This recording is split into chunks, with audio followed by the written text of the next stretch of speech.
नाटक महाबोझ, इसके प्रमुख कथन क्या हैं? मरे आदमी और सोए आदमी में अंतर कितना होता है? भला बस एक सांस की डोर ही, वह टूटी और आदमी गया। ये सूत्रधार जो कहानी कथा सुना रहा है। कभी कभी सोचता हूँ कि आज़ादी मिले इतने साल हो गए, लेकिन आज भी इस तबके की हालत, आदमियों को जानवरों की तरह ट्रीट किया जाता है। It's really horrible, rather shameful, Narottam Bhavani से कहता है। बिना सरकारी विज्ञापनों के और कागज के पूरे कोटे के कहीं अखबार चल सकता है भला? यह तो प्रेस की थोड़ी बहुत कमाई है जो दाल रोटी मयस्सर हो जाती है, मिल जाती है, वरना। दत्ता बाबू नरोत्तम से कहते हैं, अभी तो कुछ नहीं हुआ, बहुत मामूली सी बात हुई है, एक आदमी की हत्या। असली बात तो तब होगी जब हरिजनों के सारे वोट सुकुल बाबू के नाम पड़ जाएंगे। ये लखन जमुना बहन से कहता है।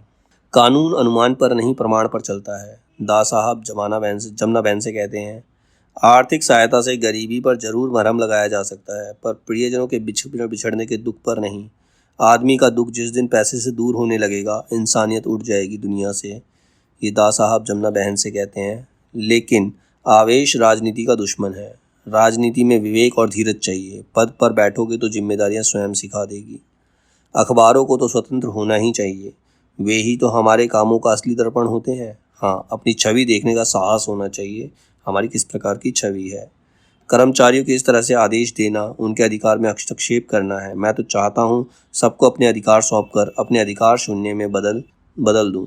इन्हीं स्थितियों के खिलाफ लड़ने के लिए तो इतना संघर्ष किया था हम लोगों ने, और तुम अपनी आकांक्षाओं पर थोड़ी लगाम दो लखन, वरना मेरे साथ चलना मुश्किल हो जाएगा। ये दास साहब लखन से कहते हैं।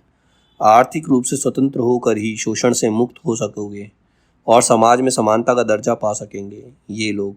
दास साहब जोरावर से कहते हैं, जमाना बदल रहा है, जोरावर जमाने के साथ बदलना सीखो। जो बातें आज से 30 साल पहले होनी चाहिए थी, वो आज भी पूरी तरह नहीं हो रही हैं। दुर्भाग्य है इस देश का। ये दास साहब जोरावर से कहते हैं।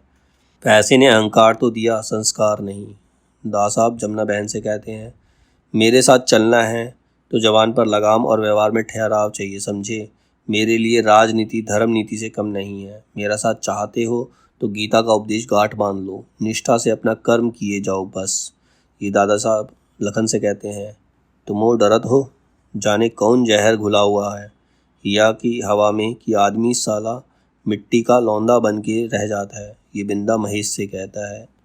उद्देश्य तो शायद यह भी नहीं थे कि हम अपने व्यक्तिगत स्वार्थ और हित की पार्टी की एकता और हित से ऊपर रखेंगे। ये दादा साहब कहते हैं। अखबारों की स्वतंत्रता पहली शर्त है प्रजातंत्र की, दादा साहब दत्ता बाबू से कहते हैं।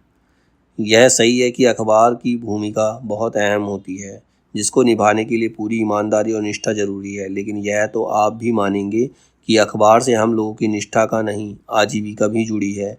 यह निष्ठा बनी रहे, इसका काफ़ी उत्तरदायित्व सरकार पर भी है। ये दत्ता बाबू दादा साहब से कहते हैं। केवल कहने से नहीं होता दत्ता बाबू, मन में बड़ा गहरा लगाव होना चाहिए गरीब तबके के लिए। वो आज हैं किसमें?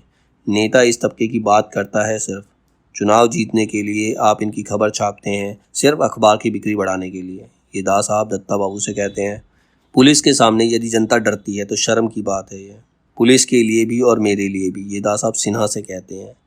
ये तो गांव वाले बड़े सीधे और सरल होते हैं, पर मन में जहर भर दिया जाए तो खतरनाक भी हो जाते हैं कभी कभी, सावधान रहिए। दादा साहब सक्सेना से कहते हैं, ठीक है, आप चिंता क्यों करते हैं, रिपोर्ट आने दीजिए।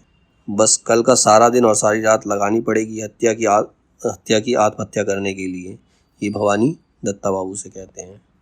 2 लाइन में एक लड़के की पूरी जिंदगी को, उसके सारे संघर्ष को, उसकी हत्या को आप कुल 2 लाइन में समझाना चाहते हैं। और कोई बात अगर कोई बता भी दे तो समझ सकेंगे महसूस की क्या थी, उसकी परेशानी, उसकी तकलीफ, मतलब उसने आत्महत्या क्यों की। ये महेश सक्सेना से कहता है।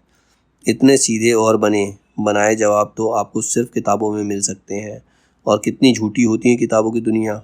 हमें गांव की ज़िंदगी के बारे में कुछ बने बनाए नतीजे निकालकर थमा दिए, हम उन्हीं से सिर फोड़ते रहते हैं, समझते रहते हैं कि हम गांव जान रहे हैं। हमने गांव जान लिया, लेकिन गांव की असलियत बिना पूरी तरह जुड़े कोई नहीं जान सकता गांव की असलियत। ये महेश सक्सेना से कहता है। तो अब आप चुनाव लड़कर इज्जत बनाओगे अपनी। खेती में और राजनीति में बहुत फ़र्क होता है। जोरावर ये दास साहब जोरावर से कहते हैं। राजनीति जहाँ इस तरह की तिकड़मबाजियों पर टिकी हो, कितना ज़रूरी होता है वह घटनाओं की तह तक जाना। ये दास साहब सिन्हा को कहते हैं।